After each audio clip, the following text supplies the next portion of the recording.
Bismillahirrahmanirrahim. Assalamualaikum warahmatullahi wabarakatuh.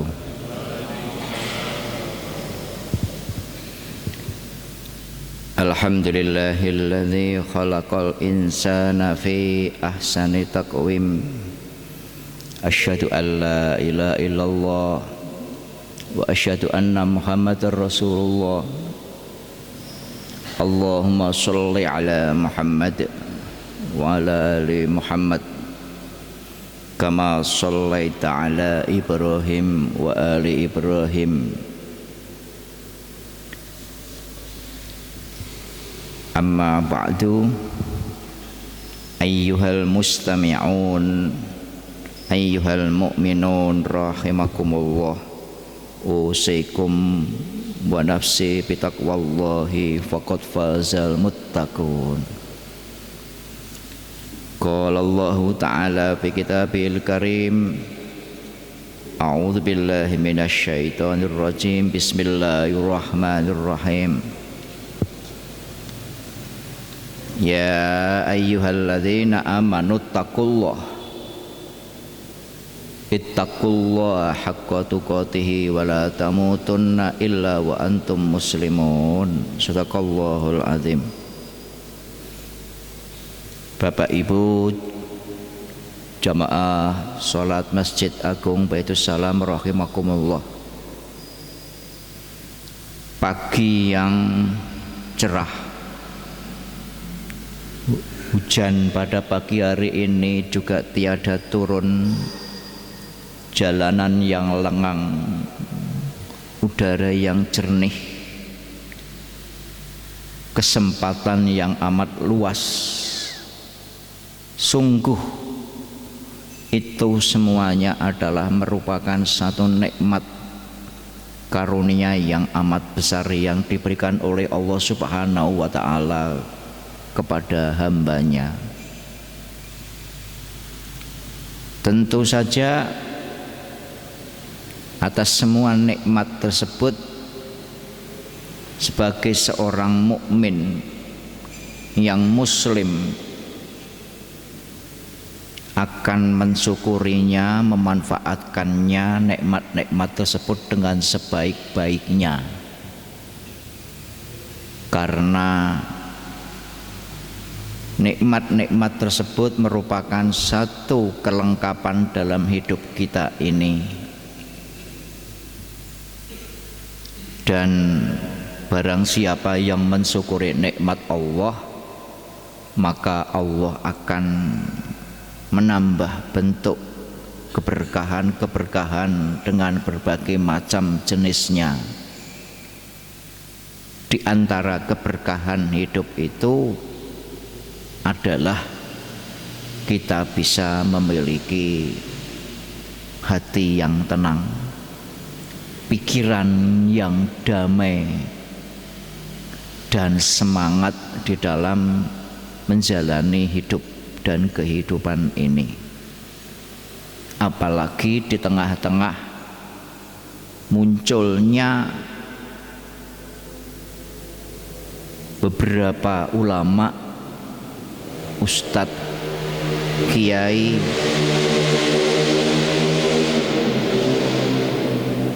habib dan lain sebagainya yang terus mengalami peningkatan, dipanggil oleh Allah Subhanahu wa ta'ala. Kalau ini memang benar menjadi satu fenomena kenyataan yang terus berlanjut, maka bisa jadi dunia ini akan mengalami ketidakstabilan dan kegoncangan. Kenapa? Karena para ulama yang otomatis itu adalah warathatul anbiya, semakin lama semakin tidak ada. Untuk itu, sesuai dengan posisi kedudukan kita masing-masing, mari kita berfastabiqul khairat dengan caranya diri sendiri, kemampuan diri sendiri. Yang mampu menyampaikan informasi berita dengan benar melalui media massa, silahkan media massa dipakai. Yang mampu menggunakan media elektronik untuk berdakwah, teruslah berdakwah. Yang mampu mengajak tetangganya untuk hadir ke masjid, teruslah diajak temannya. Yang mampu menggerakkan istri dan anaknya untuk bangun subuh, teruslah, jangan berhenti mengajak anggota keluarganya untuk bangun subuh, sholat. Itu semua adalah merupakan anugerah yang amat besar dari Allah Subhanahu wa Ta'ala. Dan kehendak keinginan kita seperti itu, sentralnya hanya ada satu, yaitu ada di dalam hati kita masing-masing.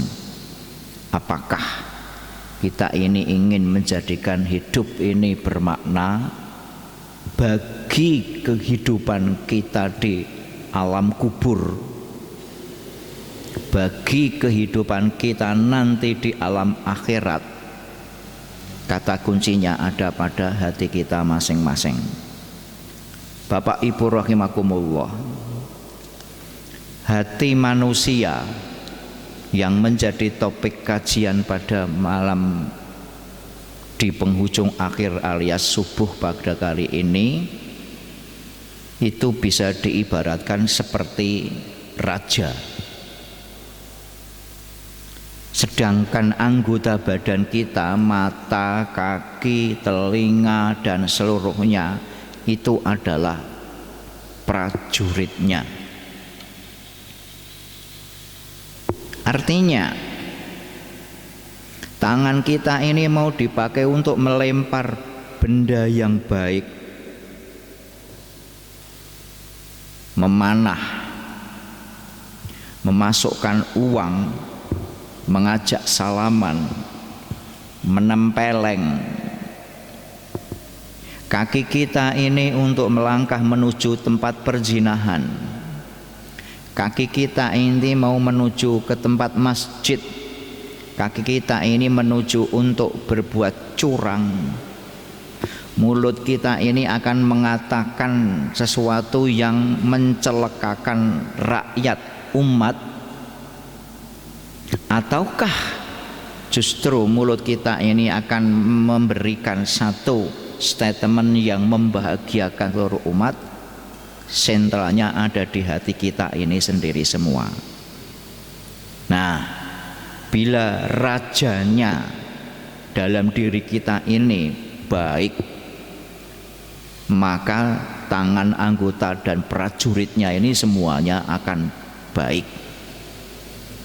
Tapi kalau sudah hatinya rajanya ini jelek, busuk, culas, pendendam, pengkhianat, mementingkan diri sendiri, kroni dan yang lain-lain, maka tangan ini akan bergentayangan kemana-mana untuk mencelakakan orang lain pula.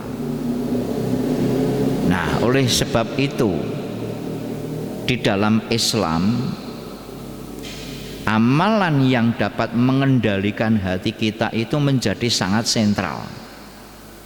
Bisa dikatakan bahwa pahala kita dalam amalan hati itu menjadi lebih besar daripada amalan fisik. Seperti pagi ini, Bapak Ibu semuanya sholat, Allahu Akbar, Allahu Akbar, Allahu Akbar, sujud. Datang ke sini ini dengan rukuk, dengan sujud, dengan duduk, itu semuanya akan hilang, tidak berharga kalau ternyata dalam hati ini datang ke tempat pengajian, datang ke tempat masjid hanya sekedar untuk mencari kesenangan fisik, apalagi niatnya ijol serandal. Bagaimana kalau pagi ini niatnya untuk mendapatkan kopi? Jangan, karena kopi itu hanya pelengkap ibadah.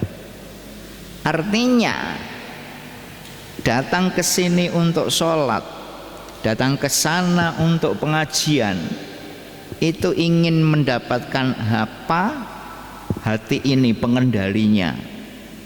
Kalau ingin mendapatkan ridho dari Allah, maka orang itu sehabis sholat tenang, semringah, bahagia. Makanya tidak salah dalam sebuah hadis yang diriwayatkan oleh Imam Muslim, Rasulullah itu mengingatkan melalui WhatsApp-nya. Rasulullah zaman dulu kan belum punya HP. WhatsApp-nya adalah kitab hadis yang ditulis para perawi dan diriwayatkan oleh para imam. Apa? Rasulullah menyatakan begini, ala, ingatlah, inna fil jasadi mudghah, dalam diri kita ini ada segumpal darah. Idza soluhat, kalau segumpal darah ini baik, maka soluhal jasadu kulluhu, semuanya akan menjadi baik.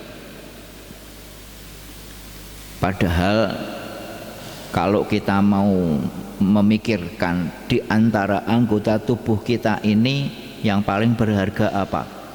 Yang paling baik apa? Perut. Coba silakan berdiri Pak Sobirin. Perutnya lebih besar apa hidungnya? Kaki, kakinya seperti kaki gajah.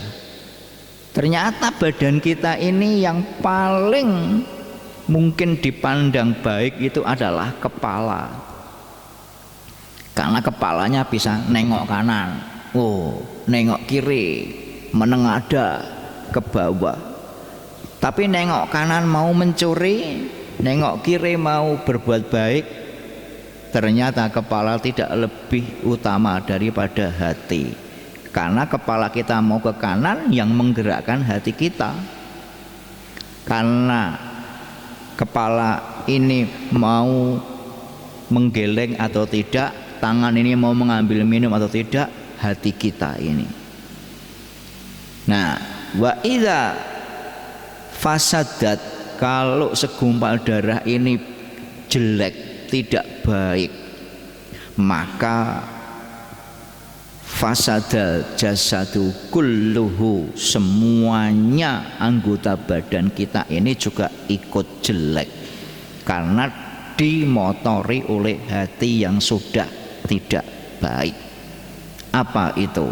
Karena peringatan Rasulullah, Allah, ingatlah, ingatlah, ingatlah. Nah, wahia qalb, yaitu hati. Bapak Ibu rahimakumullah, di dalam kitabnya Imam Al-Ghazali, sebenarnya kita itu dilengkapi oleh Allah Subhanahu wa ta'ala itu 4 hal. Hidup kita ini dilengkapi oleh Allah 4 hal. Yang pertama, hati itu sendiri. Nah,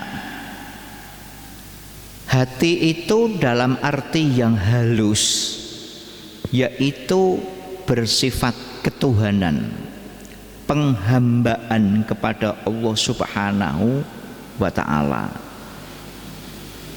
Inilah sebenarnya hakikat manusia.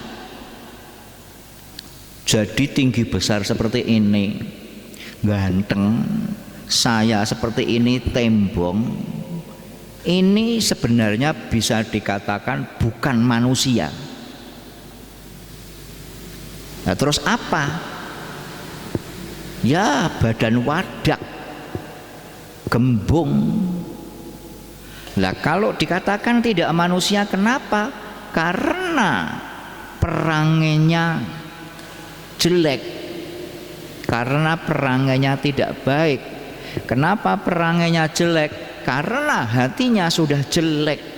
Jadi orang itu tidak berharga dilihat dari perbuatannya, dan perbuatan itu merupakan cerminan hati. Jadi kalau orang akan mengatakan manusia yang sebenarnya itu adalah manusia yang berperi kemanusiaan. Nah kalau kemudian orang itu berperi kebinatangan, nah kalau manusia itu berperi keberingasan, kalau manusia itu berperi kebencian, itu bukan manusia. Karena yang beringas itu adalah kuda hutan, kuda liar. Karena yang peri kebinatangan itu adalah harimau. Sekejam-kejamnya harimau tidak akan pernah memakan anaknya sendiri. Tapi manusia bagaimana? Lebih kejam daripada harimau. Buktinya apa? Wong anaknya sendiri ya dimakan, dibunuh, diperkosa. Loh, temannya sendiri ya dicelakakan, ya temannya sendiri dihina. Lah umatnya sendiri, rakyat sendiri juga tidak dipikirkan. Sepinter-pinternya, seindah-indahnya makhluk Allah berupa kata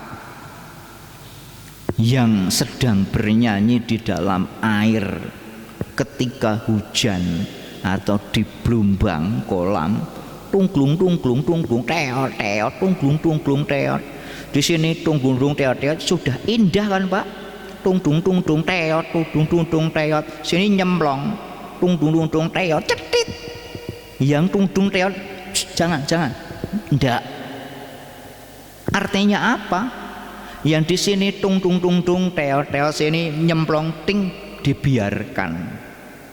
Tapi manusia ketika di sini ada yang bilang begini, ini dibilang begini, sudah baik kompromi muncul di sini, tolong cekel, pegang orang itu, jangan sampai bicara. Artinya omongan manusia itu ternyata lebih tidak baik daripada nyanyian kodok. Kodok itu nyanyi sendiri-sendiri, tidak pernah ada yang membungkam lawannya, tidak ada. Sini nyanyi ya biar, sini nyanyi ya biar. Tapi manusia karena kebenciannya, karena ketidaksenangannya, supaya orang itu tidak nyanyi, tidak tablik, tidak dakwah, bungkem dilakban. Ini manusia seperti itu. Nah, tapi hati manusia itu juga bisa dimaknai adalah hal yang dapat menangkap yang aneh,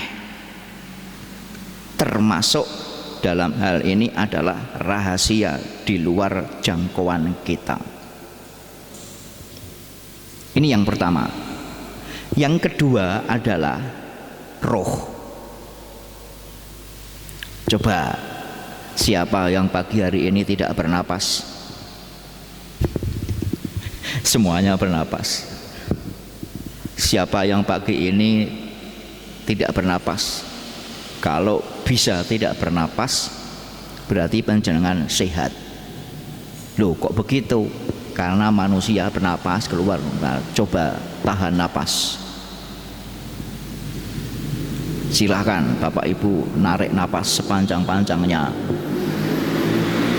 lalu tahan. Berapa kali denyutan detuk kita ini, jantung kita? Kalau Bapak Ibu bisa menahan napas dan nadinya ini bisa berdenyut 70 kali, berarti Bapak Ibu sekalian ini bisa tidak bernapas 1 menit. Dan itu kemudian jika dilakukan berkali-kali maka akan keluar peluh. Dan dengan menahan napas itu rongga kita ini menjadi agak lebar, memberi kesempatan kepada hati kita untuk berdenyut, karena paru-paru kita berhenti. Ini paru-paru, hatinya. Ketika paru-paru berhenti mengambil napas, maka hatinya ini akan menjadi leluasa bergerak. Nah, hati dan lain-lain sebagainya itu bergerak karena dalam diri kita itu ada roh. Sedangkan roh dalam arti halus sebenarnya adalah merupakan lampunya kehidupan kita.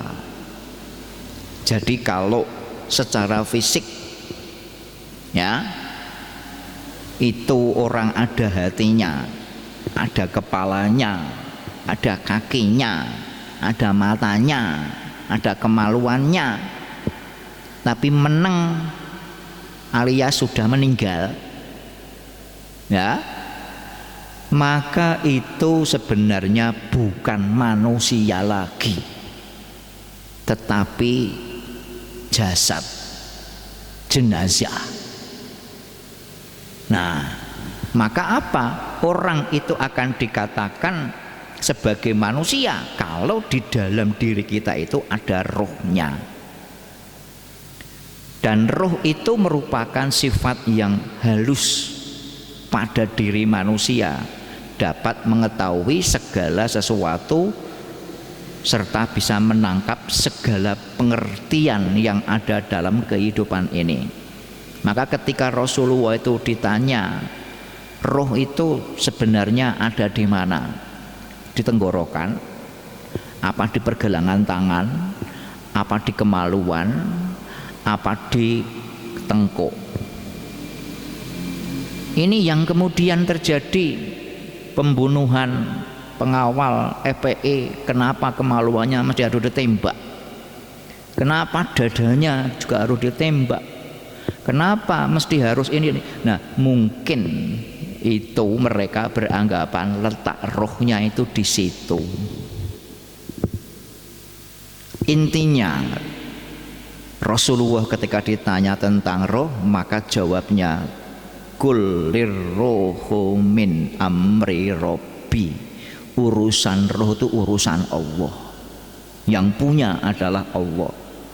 Jadi andai kata kita ini melihat ada orang di tepi bibir sumur mau bunuh diri, maka pertanyaannya, begitu orang ini masuk ke dalam sumur, plung, pasti mati enggak? Ya, orang akan mengatakan, ya matilah, wong di dalamnya enggak ada air, mati ketabrak, kepalanya pecah. Betul. Tetapi benar enggak saat itu langsung mati?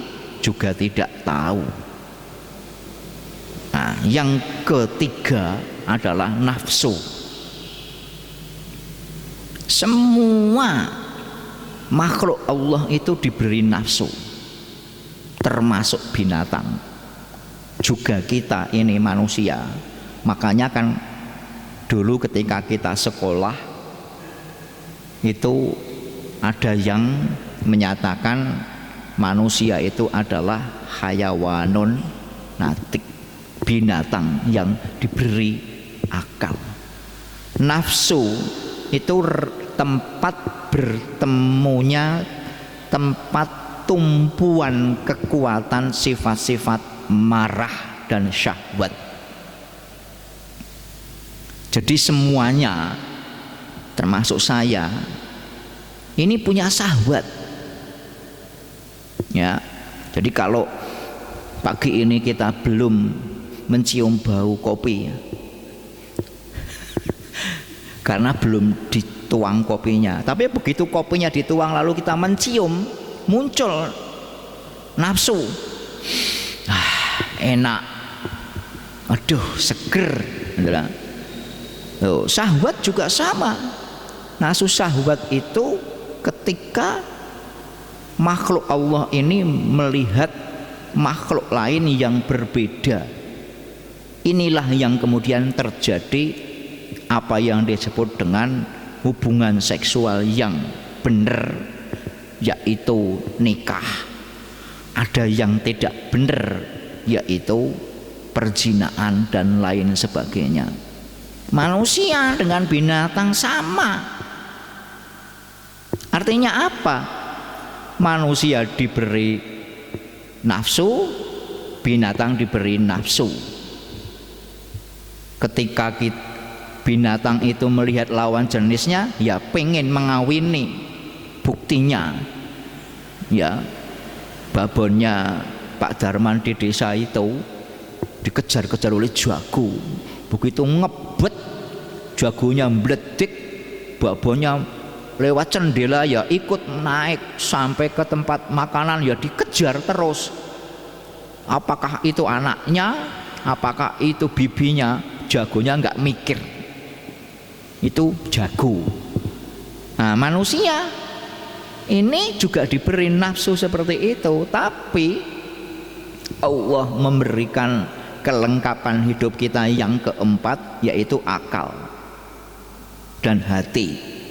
Akalnya ini kalau kemudian lebih cenderung, lebih kuat kepada dorongan nafsu, maka orang yang akalnya lebih menonjol juga seperti jago tadi. Mau anaknya, mau menantunya, mau tetangganya, wong karena cantik, wong karena molek, ya digauli saja.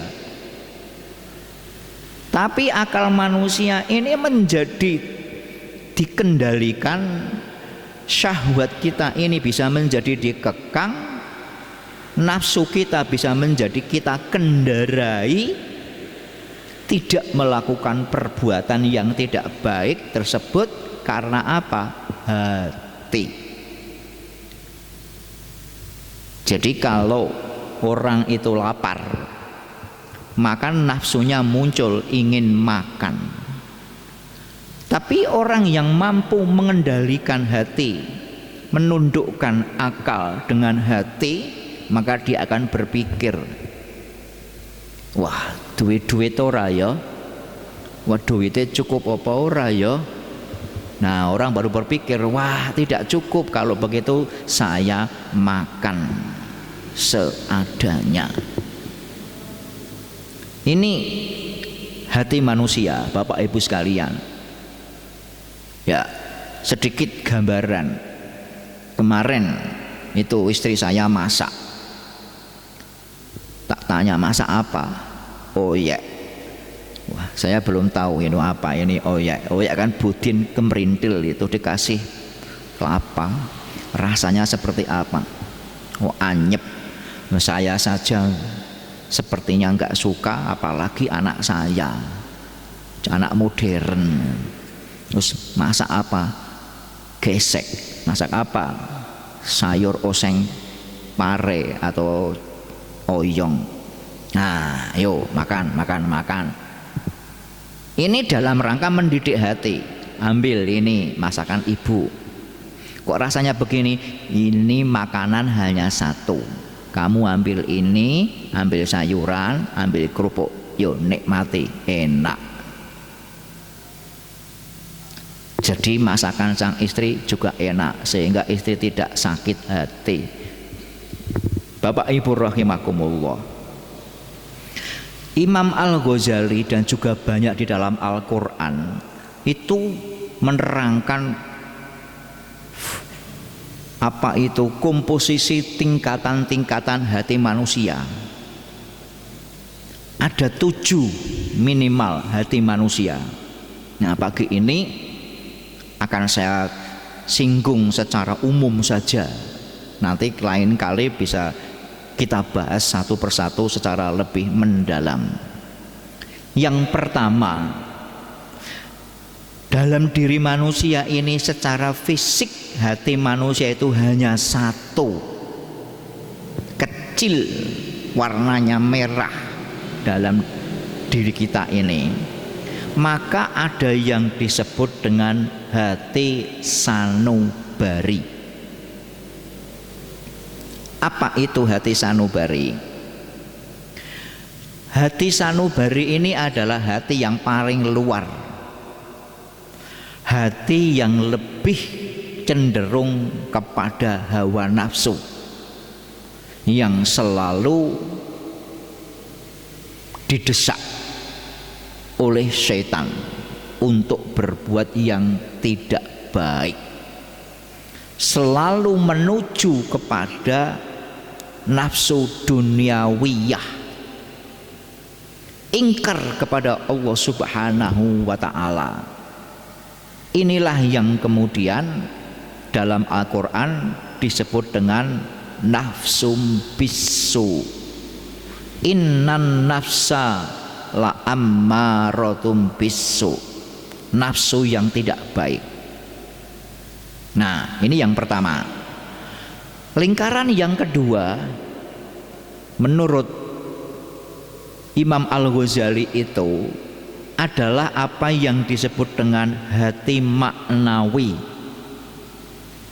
Maknawi itu adalah hati yang bermakna, di mana hati maknawi itu hati di mana iman dan cahaya akal itu muncul. Jadi orang itu akan beriman atau tidak itu berkait dengan hati maknawi yang dapat menimbang rasa baik dan buruk. Menjadi orang yang jujur, baik apa buruk, hati maknawi. Menjadi orang yang memikirkan keluarga dan rakyatnya, bukan kroninya, itu adalah hati maknawi. Menjadi seorang ayah yang dapat mendidik anggota keluarganya, itu hati maknawi. Ini yang ketiga, itu adalah apa yang disebut dengan hati budi. Nah, hati budi ini mungkin orang sering menyebut orang kok tidak berakal dan tidak berbudi. Akal jelas orang menyebut di sini, budi itu di sini. Hati budi sebagai hati yang lingkaran ketiga dari luar, ini adalah tempat perikemanusiaan. Jadi kalau orang itu kejem dengan berbagai macam bentuk kekejamannya, kekejaman secara terstruktur, kekejaman secara lesan, kekejaman secara sistemik atau tidak, itu ada pada hati budi itu sendiri. Dan hati budi inilah yang kemudian memunculkan manusia itu sayang kepada makhluknya atau tidak. Ini sekedar cerita. 2 hari yang lalu sore-sore di depan rumah saya itu rame. Ada yang jerit, ada yang bingung. Selidik punya selidik, ada apa? Kucingnya tergeletak, kepalanya agak pecah. Kenapa? Karena kucing kecil itu masuk di kolong motor, yang punya motor tidak tahu, kemudian motornya diselah. Begitu diselah, kegiles, terus geletak mati. Gini, yang sini nangis. Duh, anak perempuan, kenapa nangis? Ya, ini kan kucing yang saya bawa Pak dari rumah, mosok mati dengan cara begini. Ini hati budi. Terus gimana? Guyon. Ya aduh, dibawa ke anu aja, dokter. Tak pikir itu guyonan. Betul. anak kucing cemeng ini maghrib dibawa ke dokter, ditunggu sampai jam 10 untuk diobati karena sudah lengkang-lengkung mati. Nangislah santri saya yang bawa kucing itu. Wong yang atasnya kucing mati apa ditangisin, apalagi kalau bukan kucing. Itu hati budi. Sama dengan kehidupan ini, rakyatnya mau nangis atau tidak, anak kita mau menangis atau tidak, itu hati budi kita ini yang muncul. Jadi kalau hati budinya sudah tidak ada, ya akan dibiarkan nangis yang ngono, gerong-gerong ya terserah. Ini nomor 3. Nomor 4, hati manusia itu yang keempat adalah apa yang disebut hati fuadi. Ya, fuadi, al-fuad. Hati fuadi itu adalah hati tempat bermusyahadah, menyaksikan, memandang ketuhanan. Jadi kita ini akan semakin tenang dalam hidup ini, semakin damai dalam menjalani kehidupan ini. Itu yang menimbang-nimbang seperti itu adalah hati fuadi. Hati fuadi ini jika dipoles, dirabuk, dipupuk dengan sebaik-baiknya, maka akan menjadi orang itu semakin dekat dengan Allah. Tapi ketika orang itu sudah mengenal Allah, hatinya ini kalah dengan akalnya, nafsunya lebih tinggi daripada akalnya, maka menjadi penyimpangan berketuhanan seperti yang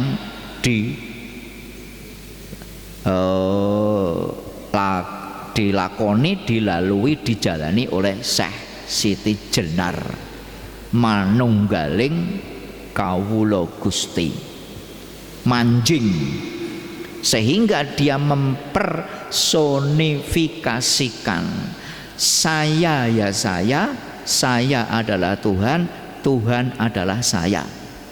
Itu di tahun 80-an 90-an di RRI itu yang sering ngisi adalah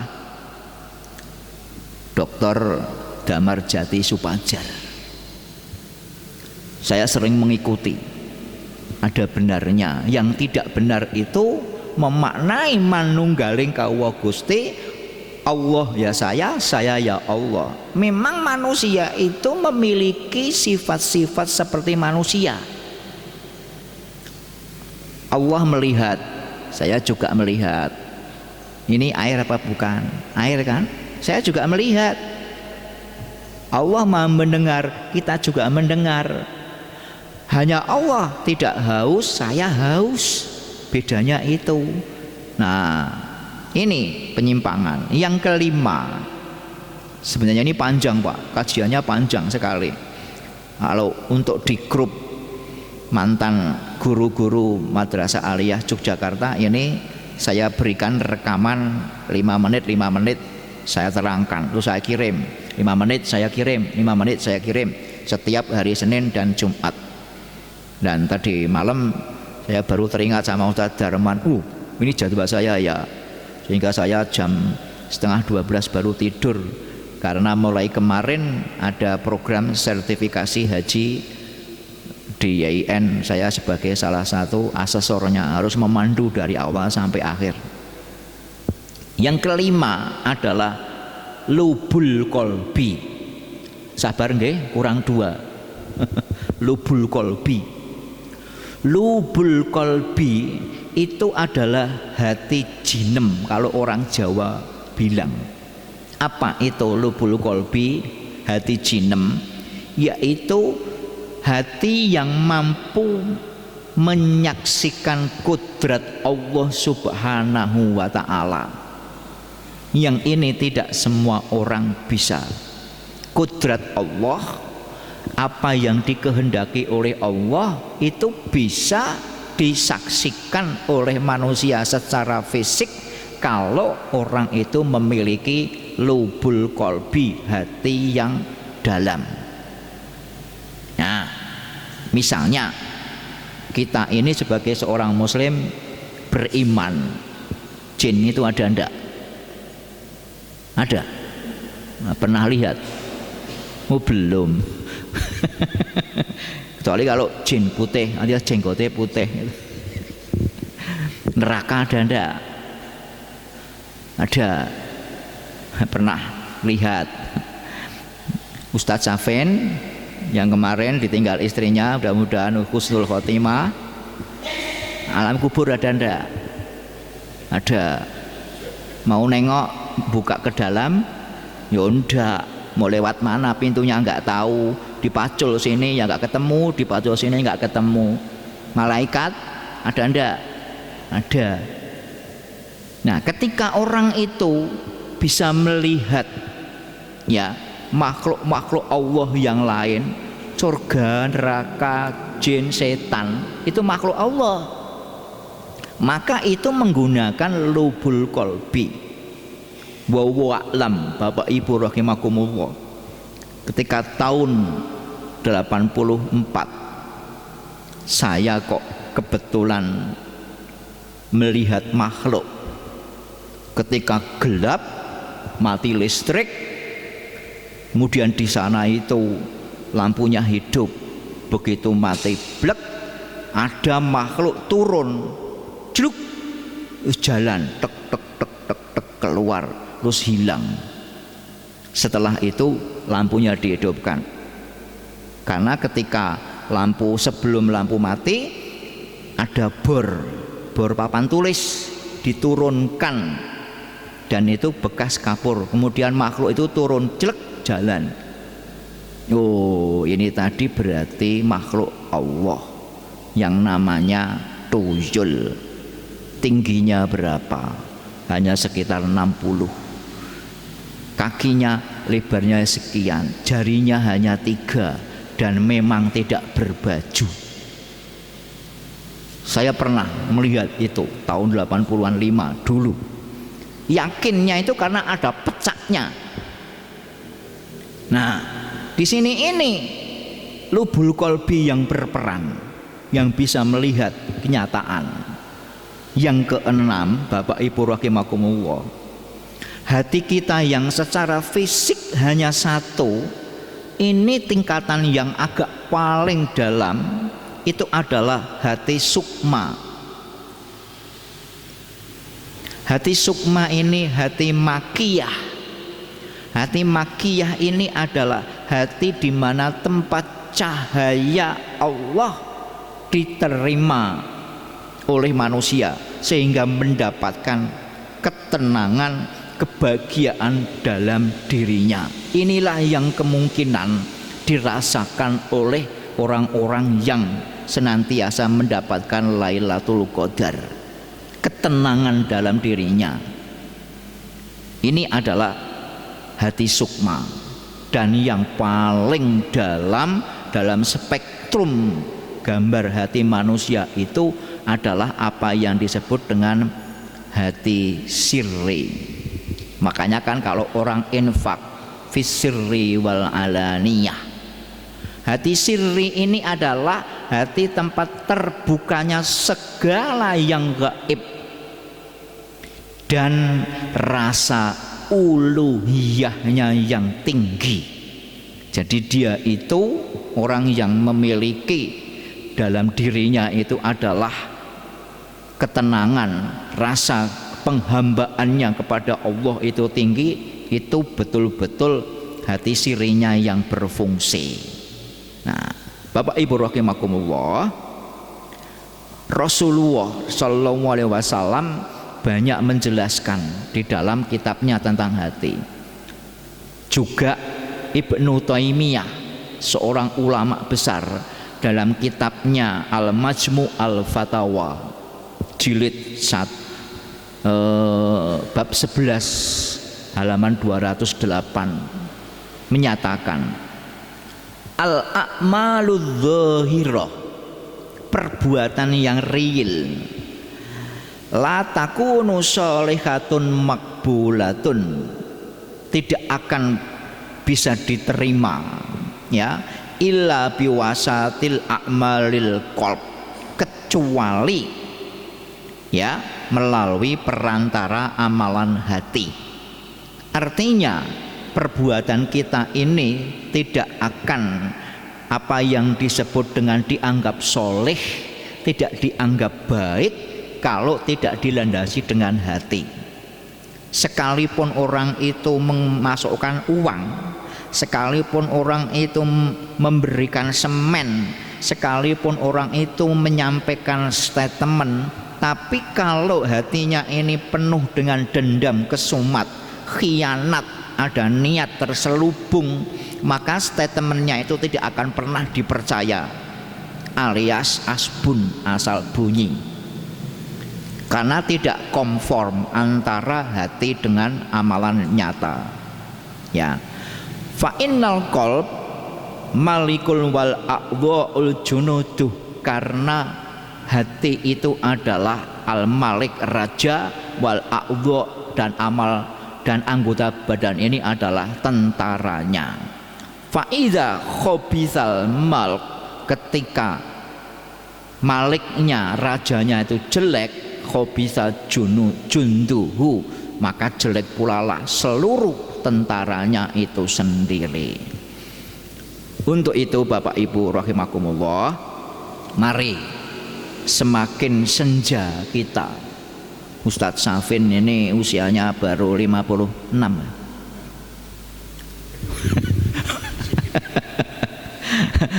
Pak Abud itu baru 60 usianya tuh, alhamdulillah.